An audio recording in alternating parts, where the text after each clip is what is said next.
오늘은 어제에 이어서 지극히 작은 것에 충성합시다. 우리 두 번째 말씀을 좀 나누도록 하겠습니다. 어제 새벽에 바리새인들을 예수님께서 한 비유를 통해서 책망을 하셨습니다.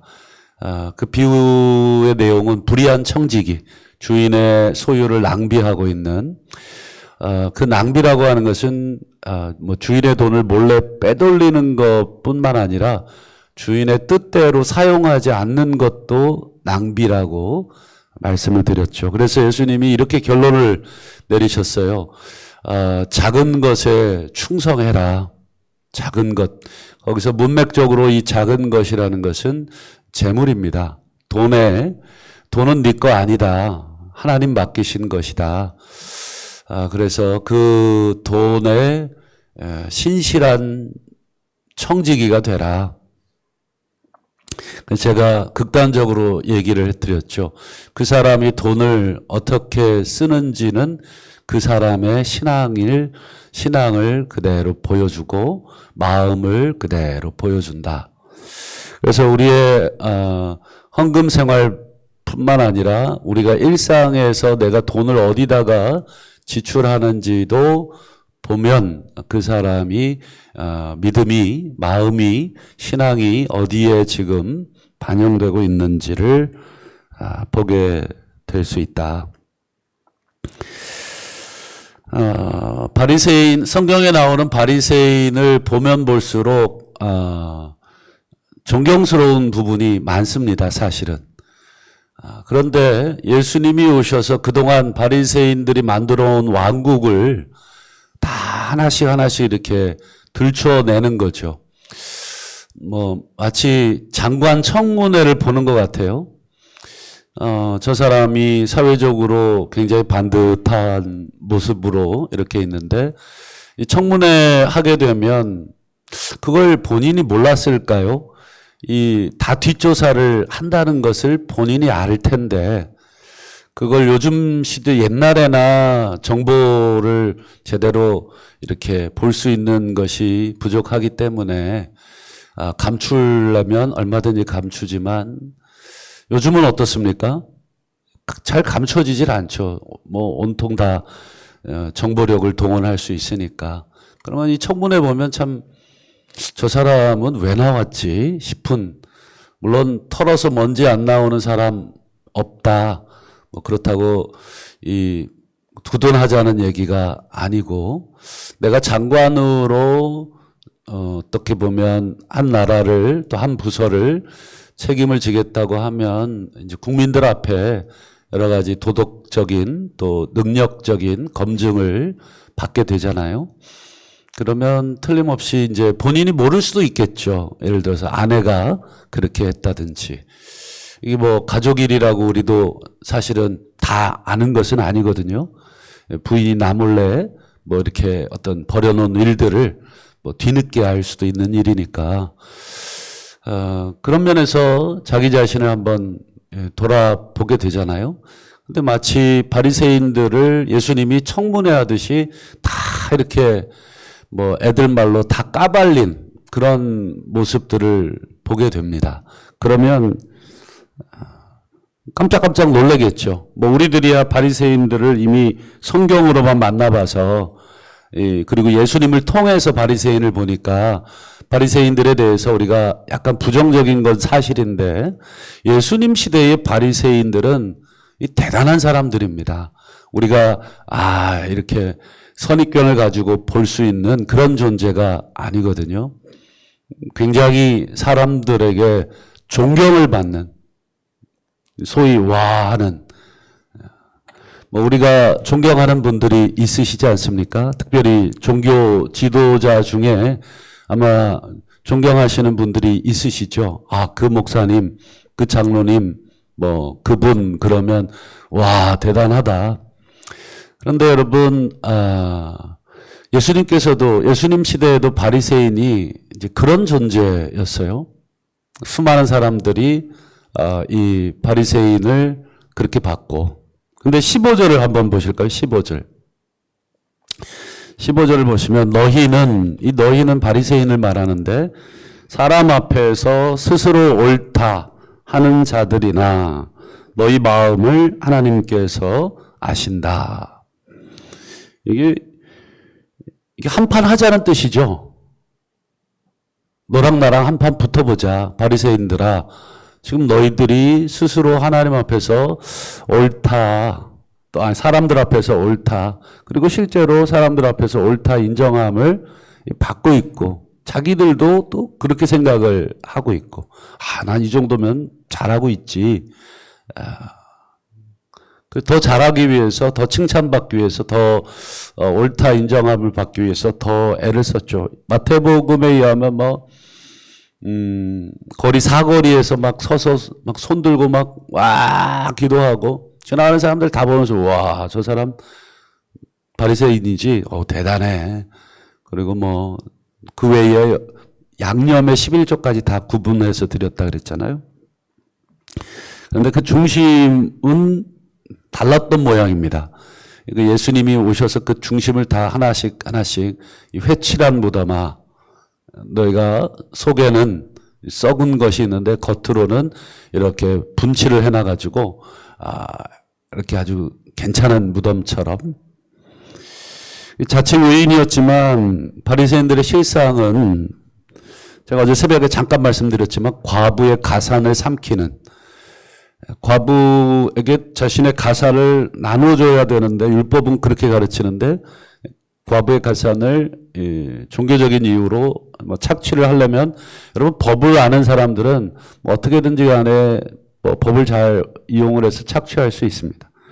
그리고 하나님을 주인 삼고 있는 것처럼 보이지만 실제로는 돈을 주인 삼고, 그리고 주인의 돈을 맡아서 잘 쓰는 줄 알았는데 알고 보니까 주인의 소유를 참 맘대로 막 쓰고 있는, 이 바리새인들이 그 말을 듣고 회개를 해야 되는데 이게 사람이 잘 바뀌질 않아요. 야단을 맞으면 전투력이 올라갑니다. 그리고 너랑 나랑 한번 해보자는 거냐? 네가 이기나 내가 이기나 한번 붙어보자.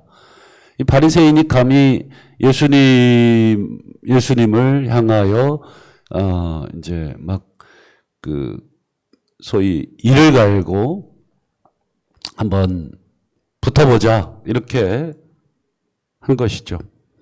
결국 바리새인들이 야합을 하죠. 그래서 제사장 그리고 또 빌라도, 로마의 세력 다 야합을 해서 이제 예수님을 찍어내리는 그런 작업을 하게 됩니다. 바리새인들은 이 돈에만 불충한 자들이 아니었습니다.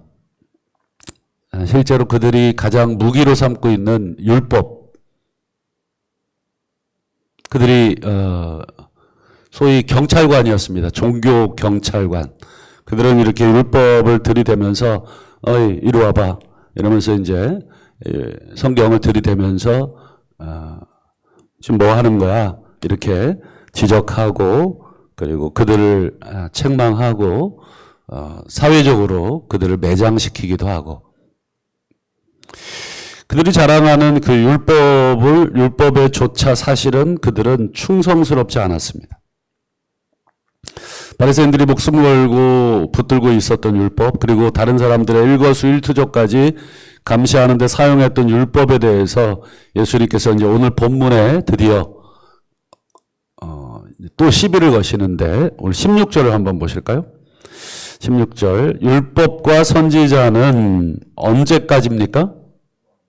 요한의 때. 요한의 때라고 하는 게 무슨 말일까요?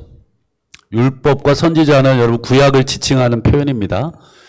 구약을 지칭하는, 그래서 율법서, 선지서, 성문서 이렇게 크게 구약을 세 파트로, 실제로 지금의 이제 히브리인들이 가지고 있는 성경을 여러분 혹시 구입할 수 있으면 한번 구입을 해보시면 좋은데, 그렇게 크게 세 파트로 돼 있고, 우리가 가지고 있는 성경과 순서도 좀 달라요. 우리 창세기부터 말라기까지 그 쭉 순서 있잖아요. 근데 히브리인들이 보는 구약 성경은 순서도 좀 다릅니다. 어쨌든 이 율법과 선지자라고 하는 말은 구약을 통칭하는 그들의 표현입니다. 타나크라고 하는 이 히브리어로 표현을 하는데 이 구약은 요한 때까지다. 이게 무슨 뜻이겠습니까? 이 말은 너희들이 붙들고 있는 구약의 이 구속사적 시효는 요한 때까지라는 말입니다. 구속사적 시효입니다. 구속사. 즉 구약이 계속해서 오실 메시아에 대해서 계속 증언을 했잖아요. 그 증언의 끝은 세례 요한까지. 그래서 말라기에 보면 선지 엘리야가 오리라. 그게 엘리야가 무슨 뜻이라고 예수님이 해석하셨냐면 이 세례 요한을 말씀하시는 예언이다. 그러니까 세례 요한이 와서 회개를 선포하고 그래서 이 구약의 구속사적 시효는 세례 요한 때로 끝이 났고 그러면 그 이후에 오신 예수님은 뭐겠습니까? 그렇죠. 본체가 오신 거예요. 본체.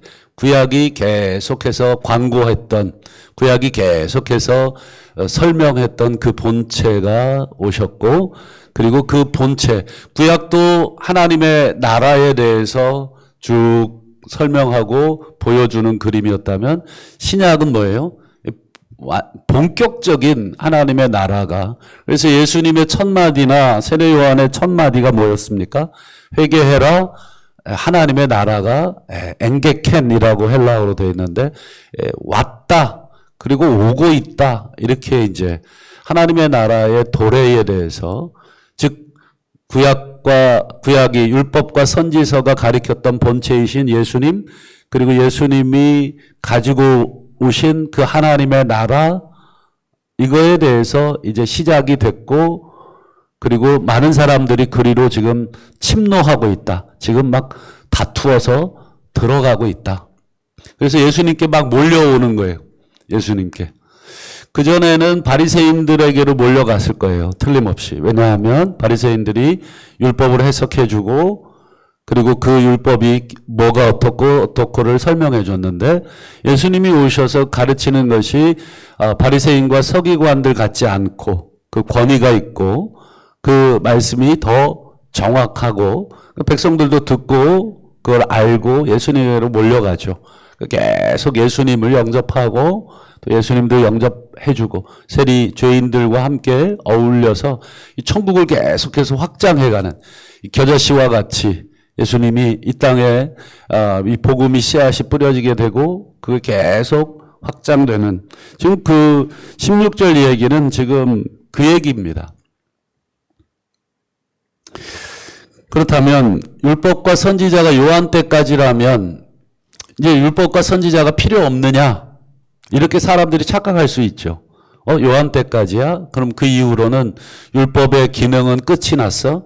여러분 율법의 기능은 여러 측면이 있는데 이 오실 메시아를 계속 가르쳐주는 이 구속사적 측면에서 그 기능이 끝났다는 것이지 율법이 가르치고 담고 있는 하나님의 백성을 향한 우리들을 향한 하나님의 그 뜻과 명령은 여전히 뭐예요? 유효합니다. 그래서 이어지는 17절을 보시면 이 율법이 더 이상 필요 없어. 요한 때까지니까 이렇게 오해할까 봐 예수님이 뭐라고 말씀하시냐면 그러나 율법의 1획이 떨어짐보다 천지가 없어짐이 쉬우리라. 율법의 1획 그 히브리어를 보시면 우리나라 쉼표 같은 글자도 있고 그리고 어떤 두 개의 글자는 이게 점 하나 잘못 찍으면 똑같은 단어가 돼버리는 철자도 있습니다. 그러니 1.1획이거든요. 그 1.1획을 잘못 찍으면 뜻이 완전히 바뀌어버립니다.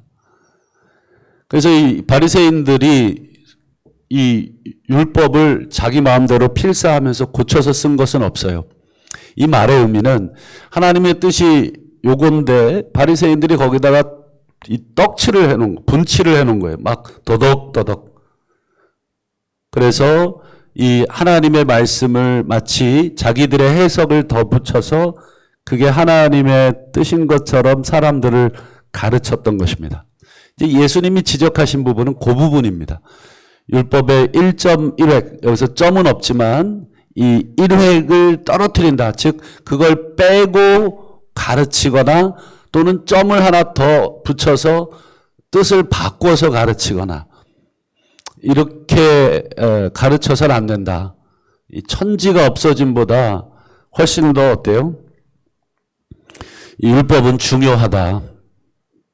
그래서 예수님이 여기 17절에서 강조하고 싶은 것은 바리새인들을 향한 책망인데 너희들이 지금 하나님의 말씀을 가지고 사람들을 지금 전부 다 말씀에다가 점 하나 붙이고 말씀에다가 글자 하나 붙이고 즉 말씀의 뜻을 완전히 지금 자의적으로 해석하고 니네들 입맛에 바꾸어서 마치 헌법을 유권 해석을 막 자기들 유리하게 막 해가지고 이렇게 우리 뭐 재판정에서 싸우잖아요. 똑같은 법인데 그 법을 코에 걸면 코걸이가 되게 하고 귀에 걸면 귀걸이가 되게 해서 막 자기들 조직이나 집단에 이 맞게 막 해석을 하잖아요.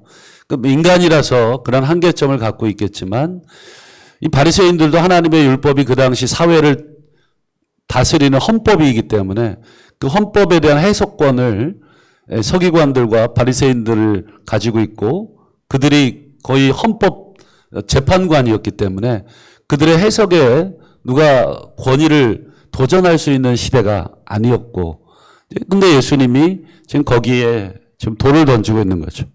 너희들은 하나님의 말씀에 점 찍고 있고 하나님의 말씀에 획을 긋고 있고 때로는 그 점도 빼고 있고 때로는 그 획도 빼고 있다.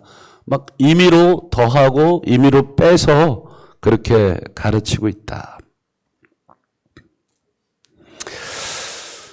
그리고 오늘 이어지는 이 본문 18절이 갑자기 결혼 문제를 얘기하는 거예요. 이게 도대체 왜 갑자기 결혼 문제를 얘기하실까? 이해가 잘 안 되실 텐데 그건 당연한 것입니다. 율법을 얼마나 자의적으로 해석했는지에 대한 한 가지 신뢰를 예수님께서 지금 들어주신 거예요. 한번 18절을 보세요. 자기 아내를 버리고 다른 데 장가 드는 자도 가늠한 자다. 무릇 버림당한 여자에게 장가 드는 자도 가늠한 자다. 여기서 보면 자기 아내를 버리고 이렇게 돼 있잖아요. 여러분 요한복음 4장에 보면 수가성 여인이 나오잖아요. 많은 사람들이 그 여인이 이 남자한테 눈이 멀어서 이 남자 저 남자 막 갈아치웠다고 해석을 하는데 이게 유대 사회를 전혀 모르는 해석입니다. 유대 사회는 여자가 남자를 바꿀 권한이 없어요. 문화 자체가 그렇습니다. 그런데 무슨 사마리아 여인이 뭐 남자한테 눈이 멀어갖고 막 이 남자 저 남자 찾아다녔다고 그래서 해석을 하시는데 그 틀린 거고 여기도 보면 버리고 버림당했다.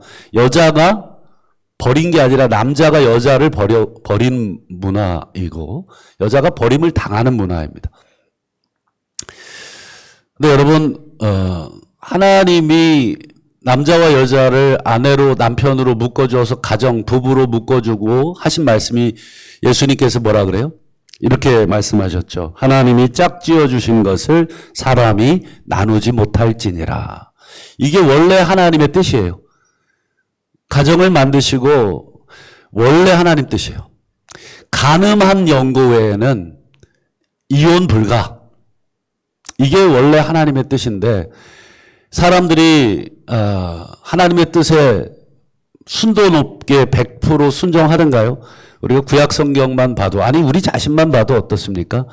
절대 불가능한 것을 알게 되죠. 그러니 아무리 이혼하지 마라 아무리 갈라서지 마라 해도 사람들은 전부 다 뭐예요?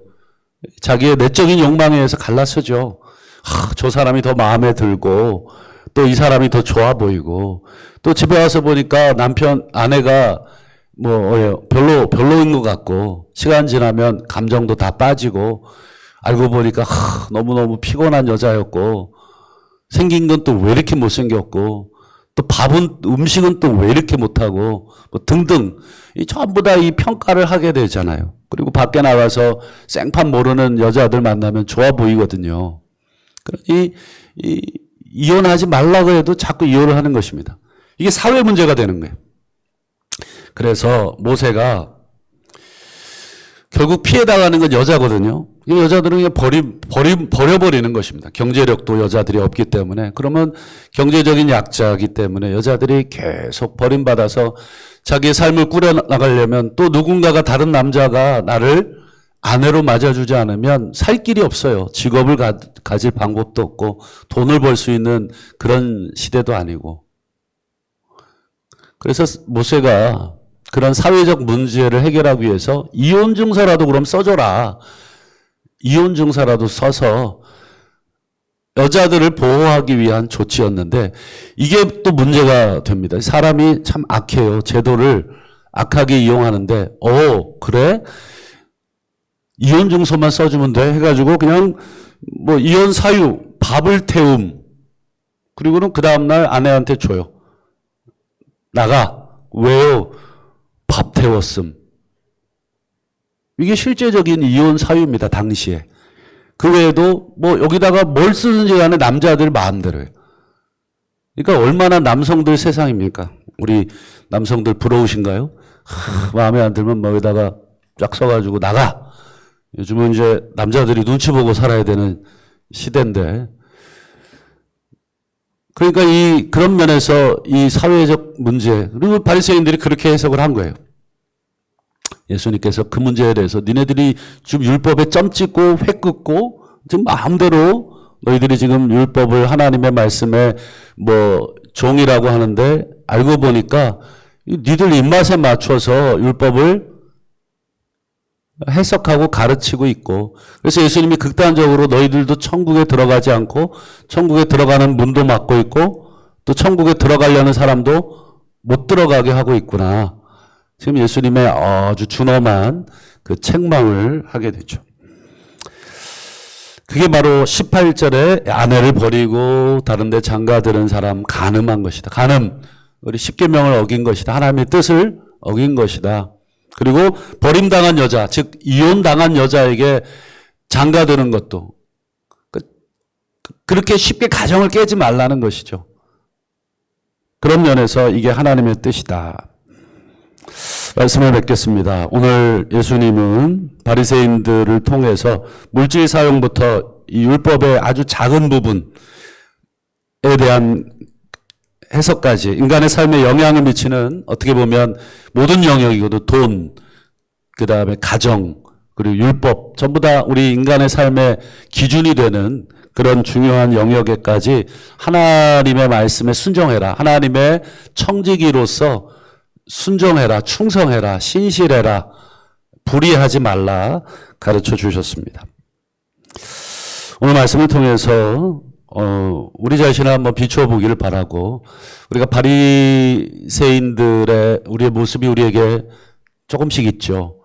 아무래도 내 기준이 옳은 것 같고 내 기준을 저 사람에게 어떻게든지 관철시키려고 하다 보니까 종교사회에서는 이 말씀이 제일 권위가 있거든요. 사실 저 같은 목사가 제일 위험하죠. 말씀을 가르치는 위치에 있기 때문에.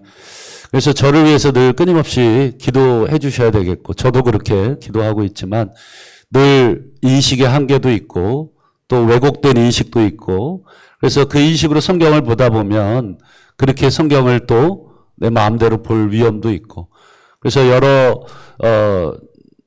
연구들도 많이 해야 되고 또 우리 성도님들이 또 건강하게 또 말씀을 또 같이 나누어 주는 우리 공동체가 필요한 것입니다. 그런 면에서 특별히 어떤 지도자의 위치에 있는 또 우리의 모습들을 다시 한번 되돌아보고요. 우리가 온전한 종은 아니지만 그렇다고 온전하지 못하다는 핑계로 온전함을 향한 이 종으로서의 노력마저 포기하는 어리석은 종은 되지 말아야 되겠습니다. 또 우리가 재물에 또는 하나님의 율법에 이렇게 순종하려고 하다가도 때로는 아이고 내가 너무 자의적으로 때로는 내가 너무 불충스럽게 살아가고 있고 또 그렇게 행하고 있는 모습이 발견되거든 탕자처럼 즉시로 회개하고 돌아오시면 됩니다. 그리고 날마다 기도하시면 됩니다. 우리가 완전해서 하나님이 우리를 쓰시는 게 아니라 불완전하지만 하나님 앞에 겸손하게 늘 고침받고 회복받아서 쓰임받기를 원하는 그런 마음만 있다면 우리 하나님께서는 얼마든지 부족한 우리들을 통해서도 당신의 일들을 하나님의 일들을 행하여 가시기 때문에 그렇습니다. 오늘 하루도 우리가 기도하시는 가운데 하나님 내 모습을 보여주시고 또 내 부족한 부분들을 말씀을 통해 또 이 시간 성령을 통해서 조망해 주시고 그게 드러나거든 사람 앞에서뿐 아니라 하나님 앞에서 먼저 회개하고 그리고 다시 새롭게 되는 우리의 삶이 되게 해달라고 그렇게 기도하시는 신실한 종들이 다 되시기를 주의 이름으로 축원합니다. 기도하겠습니다.